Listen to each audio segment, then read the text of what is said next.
Aujourd'hui, je parle d'une voiture que je connais depuis maintenant 7 ans de kilomètres, de balades, de plaisir et parfois de petites surprises. Cette voiture, c'est ma Maserati Gran Turismo. Et dans cette vidéo, je vais dire tout ce que j'aurais aimé savoir avant de l'acheter. Mais d'abord, pourquoi j'ai acheté une Gran Turismo? Tout commence au printemps 2019. Maserati annonce officiellement qu'ils vont arrêter d'acheter des moteurs chez Ferrari. Ce qui fait la magie de la Gran Turismo, c'est précisément son moteur, un V8 atmosphérique développé par Ferrari. Quand j'ai appris que les prochaines Maserati n'auraient plus ce moteur-là, j'ai su que c'était maintenant ou jamais qu'il fallait l'acheter. Et 2 mois plus tard, après l'annonce, elle était dans mon garage. Pour la trouver, j'ai contacté mon concessionnaire local, quelqu'un en qui j'ai une grande confiance et que je connais depuis des années. Je lui ai donné mes critères, le budget, la couleur, la configuration. J'en voulais une noire, avec une boîte de vitesse F1. Il m'a trouvé exactement ce que je cherchais. Une grande Turismo de 2009, noire, avec en plus des étriers de frein jaunes, j'adore ça, et la boîte de vitesse F1. L'entretien avait été fait, surtout celui de la boîte de vitesse F1, variateur de phase, etc. C'est le plus important, et pour moi là, c'était la bonne. Quelques mois plus tard, je l'ai confié à un ami qui travaille en esthétique automobile pour qu'elle soit comme neuve au niveau extérieur. Mais laissez-moi vous décrire un petit peu ce qu'est une Maserati Gran Turismo. D'abord, c'est le moteur V8 atmosphérique de chez Ferrari, un V8 qui n'a aucune aide électronique, il n'y a pas de turbo pour donner la puissance, de la mécanique pure qui monte dans les tours naturellement.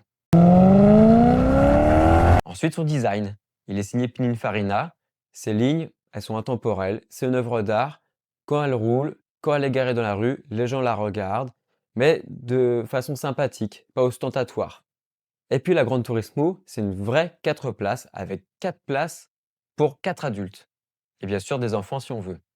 Et pour moi, ça a vraiment compté, parce que quand ma fille avait à peu près 2 ans, on a installé un siège auto à l'arrière et elle a pu faire des balades. D'ailleurs, ce que j'aime raconter, ça résume vraiment bien cette voiture, c'est que même en mode sport avec l'échappement libéré, avec le V8 qui gronde, elle arrivait quand même à s'endormir. Donc une Grande Turismo, c'est aussi une berceuse. Mais la Grande Turismo, c'est aussi une routière.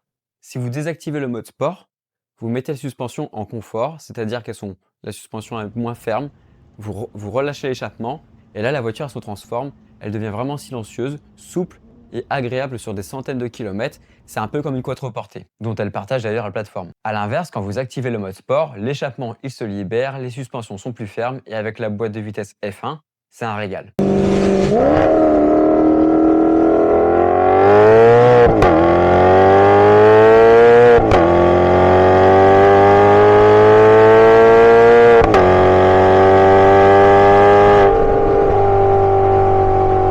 Néanmoins, je précise quand même que ce n'est pas une sportive dans le sens où je l'ai amenée une fois sur un circuit et la voiture, elle est bien trop lourde, elle manque d'agilité. Donc à moins de prendre une version MC Stradale, c'est pas vraiment une voiture pour faire du circuit. Et en dehors du circuit, il y a une réalité à accepter, la Grande Turismo, elle mesure presque 5 mètres. 5 mètres, en ville, ça se sent. Et encore plus avec la boîte F1 qui n'est pas vraiment faite pour rouler à petite vitesse. Du coup, moi personnellement, j'ai arrêté de l'utiliser pour des trajets en ville. Ce n'est pas une voiture de ville, c'est une voiture de route ouverte, de montagne.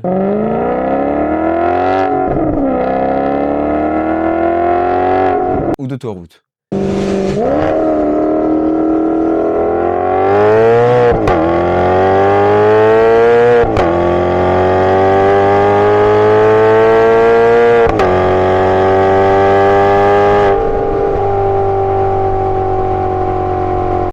D'ailleurs, je vais en parler un petit peu de cette boîte F1 parce qu'elle divise tout le temps.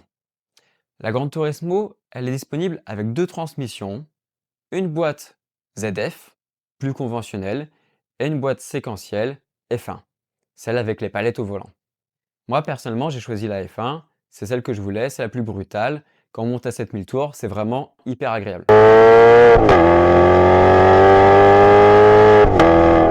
Mais on entend souvent que la boîte F1, elle n'est pas fiable.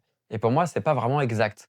En fait, elle va demander plus d'entretien et c'est ça qu'il faut anticiper parce que la boîte F1 va avoir tendance à s'user plus que la boîte ZF. C'est pour ça que moi, quand j'ai acheté la mienne d'occasion, j'ai bien demandé à ce que la boîte F1 soit révisée pour ne pas avoir de problème par la suite ou en tout cas pour être tranquille pendant des dizaines de milliers de kilomètres. Si vous voulez pas avoir ces contraintes-là, la boîte ZF, elle est très bien adaptée. C'est une boîte qui est plus souple mais qui demande beaucoup moins d'entretien. En 7 ans, j'ai eu un seul gros problème mécanique avec la Gran Turismo.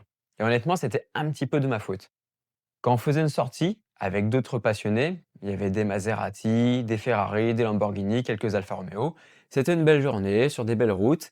Et au moment d'une pause dans un village, sur un parking. J'ai peut-être voulu faire un peu trop chanter l'échappement pour justement montrer que la Gran Turismo fait un super bruit. Et en voulant repartir, j'ai eu le droit à un beau voyant orange sur le tableau de bord et la voiture refusait de passer la deuxième vitesse et me disait au tableau de bord d'aller en concession Maserati pour aller voir d'où venait le problème. En roulant, ce défaut a disparu heureusement et j'ai pu aller à la concession en passant les vitesses normalement. Mais en arrivant en concession, en redémarrant la voiture, le voyant il est revenu. Diagnostic, c'était le capteur de boîte de vitesse F1 qui était HS. Probablement à cause de ma petite démonstration sonore dans le village. Mais la facture, c'était 1600 euros, 800 euros de pièces, 800 euros de main-d'œuvre. Du coup, oui, il faut avoir conscience que ce sont des tarifs Ferrari, c'est du matériel Ferrari, et en plus, ce sont des pièces qui peuvent, avec le temps, être un peu compliquées à trouver. Et mon autre souci un petit peu récurrent, c'est la batterie, c'est-à-dire que cette Gran Turismo, si elle reste des semaines sans rouler et sans maintien de charge, la batterie, elle se vide. Donc, investissez dans un maintien de charge et surtout, mon conseil, c'est de rouler parce que moi, personnellement, depuis que je l'ai, j'en suis à ma troisième ou quatrième batterie. Donc voilà ce que je peux vous dire après 7 ans d'expérience. C'est une voiture qui est fiable, ne laissez pas les rumeurs vous faire peur. Et en cas de projet d'achat, demandez systématiquement les dernières factures d'entretien et pas juste les vidanges, mais bien tout l'entretien, la révision complète, jusqu'à l'usure de la boîte de vitesse, si c'est une boîte de vitesse F1 que vous voulez.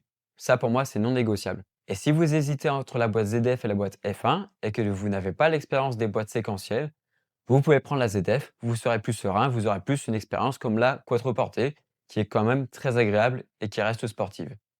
Gardez toujours en tête que vous possédez une voiture dont les pièces sont au standard Ferrari. Ce n'est pas une voiture grand public.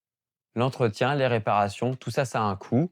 Au final, la Maserati Gran Turismo, ce n'est pas une voiture parfaite, mais c'est une voiture avec une âme, une voiture qui vous donne envie de prendre la route sans raison particulière, juste pour entendre le bruit du V8 Ferrari chanter.